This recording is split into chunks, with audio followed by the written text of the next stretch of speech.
নমস্কার বন্ধুরা, আশা করি আপনারা সবাই ভালো আছেন। আমি বরাবরের মতো সেই একই রকম আছি। একই রকম মানে সেই সারা শরীরে যন্ত্রণা থেকে আরম্ভ করে এইভাবেই আমার জীবনটা চলছে। তা এখন তো 1:45 বাজে, তাই সবাইকে গুড আফটারনুন। একটু পরেই নিশ্চয়ই সবাই লাঞ্চ করবেন, আর অনেকেরই হয়তো ইতিমধ্যে লাঞ্চ হয়েও গেছে, আমাদের এখনও হয়নি। তা একটু আগেই মারাত্মক পরিমাণে বৃষ্টি হলো, মারাত্মক মানে মারাত্মক, সামনেটাও দেখা যাচ্ছিল না। ভেবেছিলাম একটা বৃষ্টির ভিডিও করব, কিন্তু না, অন্য কাজ করছিলাম, হলো না।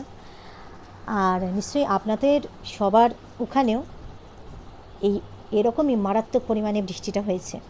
গরমটা একটু পড়েছিল বটে, তবে কি আর হবে, শ্রাবণ মাস চলে গিয়ে তো ভাদ্র মাস। ভাদ্র মাস মানেই তো বলে ভাদ্র মাসের পচা গরম। আজ তো বৃষ্টি দিয়েছে, আবার দেখুন কালকে বা আজকেই বিকেলের পরে কেমন হচ্ছে ওয়েদারটা থাকে। ওয়েদারের তো কোনো ভরসা নেই, এটাই তো। এরপর মারাত্মক পরিমাণে গরম পড়বে, এবং সত্যি কথা বলতে কি, সেটা আমরা সবাই অভিজ্ঞ, যে বৈশাখ মাসে, জ্যৈষ্ঠ মাসে এই গরমের থেকে এই ভাদ্র মাসের গরমটা একটু অন্য রকমের, পারা যায় না। তো এই জন্য সব কথা চিন্তা করে, সব দিক চিন্তা করে ভাবলাম যে বাবাইকে বললাম যে একটা টেবিল ফ্যান অর্ডার দিয়ে দে ফ্লিপকার্টে। তো বাবাই একটা টেবিল ফ্যান অর্ডার দিয়ে দিল, এবং সেটা এসেছে। এটা হচ্ছে 55 ওয়াটের এবং লুমিনাস ফ্যান। বাক্সতে কিন্তু এটা পার্টগুলো খুলে খুলে আসে, এবং সেট করতে অবস্থা খারাপ হয়ে গেছে বাবাইয়ের। এজন্য সেই সময়টা আমি ঠিক ভিডিওটা নিতে পারিনি, ওই ইউটিউব দেখে দেখে দেখে দেখে সেট করেছে আমার ছেলে। তা হাওয়া বেশ ভালোই দেয়, মানে এতটাই ভালো, মানে এতটাই তেজ যে সিলিং ফ্যানটা না চালালেও হয়। চালিয়েছিলাম কালকে, আমার আর সিলিং ফ্যান চালাতে হয়নি আর কি। 3 রকমের বটম আছে, 3টে, 1, 2, 3, 3 রকমের স্পিড হয় আর কি। 3-এ মারাত্মক পরিমাণে স্পিড, এটাই। হাওয়াটা ঠান্ডাও বেশ। আর একটা হচ্ছে এটা ঘোরে, কালারটাও খুব সুন্দর। তো এই ফ্যানটা আমি অর্ডার দিয়েছি, এই লুমিনাস। এটার হচ্ছে দেখুন, এটা 0, 1, 2, 3 এই। আর এই দিকে এই যে এটা আছে, বটমটা আছে, এটাতে হচ্ছে ঘোরে, ঠিক মতো অ্যাডজাস্ট করতে হয়, এই আর কি। তো এবার আসল কথাটা এটাই হলো, আমরা যখন ছোট ছিলাম, আমাদের ছোটোবেলাতে, তখন না ছিল এসি, না ছিল কুলার। সত্যি কথা বলতে সেই সময় কিন্তু মারাত্মক পরিমাণে গরম পড়তো, তাই না কি? মারাত্মক মারাত্মক পরিমাণে গরম, মারাত্মক পরিমাণে। কেন আমার মনে আছে ছোটোবেলাতে যখন মানে আমি তো এখন তো ফ্ল্যাটে থাকি, সেই সময় তো আমাদের নিজেদের বিরাট বড় বেশ বাড়ি ছিল, এবং মানে জানলার মানে 2 রকমের পাল্লা ছিল, কাঠের, কাঁচের। তো মনে আছে দুপুরবেলাটা আমরা আমি স্কুলে চলে যেতাম, বাবা ব্যাংকে কাজ করতেন, মা হায়ার সেকেন্ডারি স্কুলের টিচার, আমরা 2 বোন স্কুলে পড়াশোনা। এবং যখন আমরা বাড়িতে থাকতাম সেই গরমকালটায়, মানে গরমের ছুটি বলতে পারি সে সময়টা, কাঠের ওই পাল্লাগুলো আমরা বন্ধ করে দিতাম, এবং ঘর মানে মোজাগের মেঝে ছিল, তার মধ্যে হচ্ছে আমরা পাখা চালিয়ে এরকমভাবে শুয়ে পড়তাম। আর প্রচণ্ড পরিমাণে সেই সময়টা তো লোডশেডিংও হতো, তাই না? রাত্রিবেলা সন্ধ্যেবেলার দিকে আমরা হ্যারিকেন চালাতাম, হ্যারিকেন চালিয়ে পড়াশোনা, এইসবই। তো আমার মতো অনেকেই যারা আমার বয়সী আছে, এই হচ্ছে অভিজ্ঞতাগুলো নিশ্চয়ই আপনাদের আছে বন্ধুরা। তো সেই সময়ও কিন্তু আমাদের মারাত্মক গরম, মানে মারাত্মক গরম পড়তো, আমাদের কিন্তু মারাত্মক গরম লাগতো, তাই না? এমন নয় যে এখন আমাদের গরমটা এখন বেশি মানে পড়ছে, তেমন কিন্তু না। কিন্তু অদ্ভুত দেখুন মানুষের মানে অভ্যেসটা কেমন, সময়ের সাথে সাথে মানুষ কেমন মানে অভ্যেসটা পাল্টে যায় না মানুষের। হ্যাঁ, তো এখন অনেকেই আছে এসি ছাড়া থাকতে পারে না, কুলার ছাড়া। তো আমারও যেমন দেখুন, একটা রান্নাঘরে কাজের জন্য একটা ছোট্ট পোর্টেবল ফ্যান নিয়েছি। কেন, আগে কি গরমে রান্না করতাম না? তখনও তো করতাম, কিন্তু কেন জানি না মনে হয় যে না, যখন জিনিসগুলো পাচ্ছি হাতের কাছে, তখন যেন একটা গরমটা একটু বেশি আমাদের বেড়ে যায়, তাই না? এই ব্যাপার। ফ্যান ছাড়াও কিন্তু মানে থাকা যায় বলবো না। যখন লোডশেডিং আমাদের আগে হতো, এখন তো লোডশেডিংটা খুব যদি দুর্যোগ হয়, আমাদের এখানে তার কেটে যায়, সিএসসির কোনো গণ্ডগোল হয়, তখনই কিন্তু দেখা যাচ্ছে কারেন্টটা চলে গেল। নইলে কিন্তু এখন কারেন্ট যাওয়ার কোনো কারেন্ট যাওয়াটা একটা গল্প যেন, তাই না? এটাই হচ্ছে।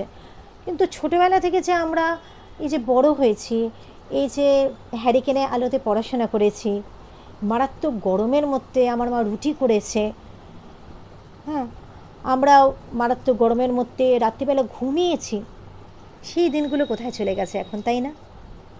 এইটাই। এখন যেন মানুষ একটু গরম সহ্যই করতে পারে না। একটুখানি ধরুন কখনো কখনো এমন হয় না, ধরুন কোনো দুর্যোগ হচ্ছে না, হঠাৎ করে পট করে লাইটটা চলে গেল, ব্যাস আমরা সব হাঁপিয়ে উঠলাম, লাইটটা চলে গেল এত গরমের মধ্যে। এই গরমের মধ্যে জানলা এখন কি করে ঘুরবো, তাই না? অনেক সময় হয় না, সে মারাত্মক হয়তো বাইরে রোদ আর ভেতরে হচ্ছে কারেন্টটা অফ হয়ে গেছে দুপুরবেলা, ব্যাস হয়ে গেল আমাদের।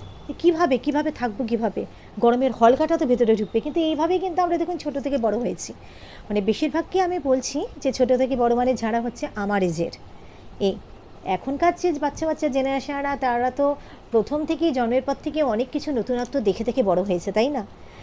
তা খুব স্বাভাবিকভাবেই তাদের হচ্ছে সহ্য শক্তিটাও নেই বলবো না, কিন্তু আমরাই তাদের তৈরি করে দিয়েছি। হাতের কাছে এসি, এয়ার কুলার, এরকম টেবিল ফ্যান, পোর্টেবল ফ্যান, যে না বাবা তোর গরম লাগছে তো পড়ার টেবিলের ওখানে পোর্টেবল ফ্যানটা রাখ, সেখানে তোর হাওয়াটা লাগবে। আমি আমার ছেলেকে করি এই আর কি। তো বেশি গরম লাগছে, যত না আমি সহ্য করবো তার থেকে বেশি হচ্ছে বাচ্চাটা কষ্ট পাবে, এর জন্য না একটা টেবিল ফ্যান অর্ডার দিয়ে দে, এই আর কি। এই যে লুমিনাস এই যে ফ্যানটা, এটা কিন্তু 1400 দাম, ঠিক আছে? আর এমনি তো আমি ডেসক্রিপশানে আপনাদের সব কিছুই ডিটেলসে একদম লিখে আমি জানিয়ে দেবো, আপনারা নিতে পারেন, কেন কি হাওয়াটাও ঠান্ডা। বললাম না, এইটা চালানোর পরে আমার কিন্তু কোনো রকমের সিলিং ফ্যান চালাতে হয়নি, এতটাই। এবং মাঝরাতের দিকে বেশ আমার ঠান্ডা লাগছিল, এই জন্য 3 থেকে 2 করে দিলাম বটমটা, নিয়ে দেখতে পারেন আপনারা, এটাই। এবার বৃষ্টি তো প্রচণ্ড পরিমাণে হলো, আমি তো প্রচণ্ড বৃষ্টি ভালোবাসি, বৃষ্টিতে ভিজতে ভালোবাসি। এবার আপনারাও নিশ্চয়ই অনেকে আছেন যারা বৃষ্টি ভীষণ ভালোবাসেন, তাই না? আর বৃষ্টি মানে হচ্ছে কি, সেটা বৃষ্টি মানে খিচুড়ি, পেঁয়াজি, বেগুনি, আর বিকেলবেলা আলু ভাজা বলুন, ফুলুরি বলুন, চপ, সিঙাড়া, বেশ ভালো লাগে বৃষ্টির দিনটা। এই তো আপনাদের সবার কিভাবে দিন যাচ্ছে, কেমন আছেন, এগুলো আমায় একটু জানাবেন, কারণ আমার না ভীষণ জানতে ইচ্ছে হয়। আমি তো একটা বাঁধাধরা জীবনের মধ্যে আছি, এই সকাল ভোরবেলা 4টে 4:30-র মধ্যে উঠে যাওয়া, তারপরে ফ্রেশ হয়ে ঠাকুর দেওয়া, তারপর আসবাবপত্র থেকে আরম্ভ করে সব কিছু মোছামুছি করে ঠোরে একবারে রান্নাঘরে ঢুকে যাওয়া। আমার রান্নাঘরে ওই যে ঢুকলাম, বেরোতে আমার অনেক সময় লেগে যায়। তো এইভাবেই দিন যাচ্ছে। এর মধ্যে তো মনের মধ্যে আনন্দ আছে, দুঃখ আছে, হাসি আছে, সব কিছুই আছে। আর আপনার তো আমার খুব ভালো দুষ্টু মিষ্টি বন্ধু সবাই মিলে। আর আমার এই বাড়িতে আমার যে ছেলে, আমার ভীষণ ভীষণ একজন বুজম ফ্রেন্ড আমার। তো আমার জীবনের সব কিছুই আমি আমার ছেলেকে জানাই বা জানিয়েছি। আগামী ভবিষ্যতেও যদি আমার জীবনে কিছু এমন কিছু ঘটে, তো আমার ছেলেকে আমি জানাবো। তো এতটাই আমরা ফ্রেন্ড। এই ওকে ছাড়া তো কিছু চিন্তাই করতে পারি না, ও আমাকে ছাড়া, মাম্মাকে ছাড়া কিছু চিন্তা করতে পারে না। কিন্তু দেখুন 2 দিন পর যখন বাইরে যাবে, কাজে ট্রেনিংয়ে যাবে, কীভাবে যে সেই মাসগুলো, সময়গুলো আমার কাটবে, জীবনটা আমি তো ভাবতেই পারি না। তাও এটাই মনের ইচ্ছে, এক মায়ের ইচ্ছে অনেক বড় হোক, জীবনে উন্নতি করুক, ভালো থাকুক, যেখানেই থাকবে ভালো থাকবে, সব স্বপ্ন সফল হোক, এটাই। একসময় ভাবতাম কি জানেন তো, মেয়ে হয়নি একদিকে কি জানেন তো, মেয়েকে বিয়ে দিয়ে দিলে কিভাবে সে কষ্টটা সহ্য করতাম।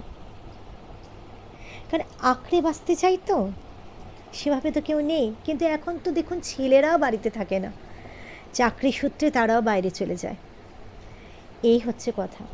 তা এক সময় একা পড়ে যেতেই হয়, একা থাকতেই হয়। আর মনের যে কষ্ট, মনের যে ব্যথা বেদনা, কত কথা জমে থাকে, তাই না? সেই কথাগুলো ছেলেকে বলি। আর আপনারা তো আছেন, আপনাদেরও বলবো, আপনাদেরও অনেক কিছু আমি শেয়ার করি, অনেক কিছু, মানে যা কিছু আমার জীবনে ঘটে নিত্য নৈমিত্তিক, আমি যেসব ভিডিওর মাধ্যমে সেগুলো কিন্তু আপনাদের কাছে আমি সবই তুলে ধরি, কোনোটাই কিন্তু অভিনয় নয়। ভালো লাগে আপনাদের সাথে কথা বলতে, গল্প করতে, এটাই। আর এই যে আপনাদের সামনে, ক্যামেরার সামনে এসে হাসি মুখটা নিয়ে বসি, মনের মধ্যে কত যে কষ্ট ঝড় সেটা তো কেউ জানে না। এজন্য যে একই কথা আপনাদের বলি, সব সময় মুখের মধ্যে হাসিটা নিয়ে রেখে দেবেন। কেন কি, দরজার উপারে যে আছে সে কিন্তু বুঝতে চাইবে না আপনার মনের মধ্যে কষ্টটা কী। আর এইটা আমি দেখেছি যে এমন অনেককে আমি নিজের মনের কথা, মনের কষ্ট যাদের শেয়ার করেছি না, তারাই সুযোগ নিয়ে পরে আমাকেই শুনিয়েছে, আমাকে হেসেছে। তো কি দরকার, এই আপনারা আছেন আমার সোনা একদম সুন্দর মিষ্টি দুষ্টু মিষ্টি বন্ধুরা, আর আমার ছেলে। আর একটা হচ্ছে, আমার জীবনে যদি কোনো কষ্ট হয়, তাছাড়া আনন্দ, যে কোনো কিছু হোক না কেন, আমি আমার ভগবানকে সব কিছু বলি, সব কিছু আমি জানাই। সে তো অন্তত শুনছে, সে তো অন্তত এর বিচার করবে, সুরাও করবে। এই সবাই ভালো থাকুন, সুস্থ থাকুন, সবসময় হাসি খুশি থাকুন। আর জীবনটা যেভাবেই চলুক না কেন, আমাদেরকে তো ভালো থাকতেই হবে, তাই না? তাহলে ভালো থাকবেন। আর আমি এই যে ফ্যানের ডেসক্রিপশানটা পুরো আপনাদের ডেসক্রিপশানে জানিয়ে দেবো, কেমন? লাভ ইউ লর্ডস, ভালো থাকবেন, টাটা।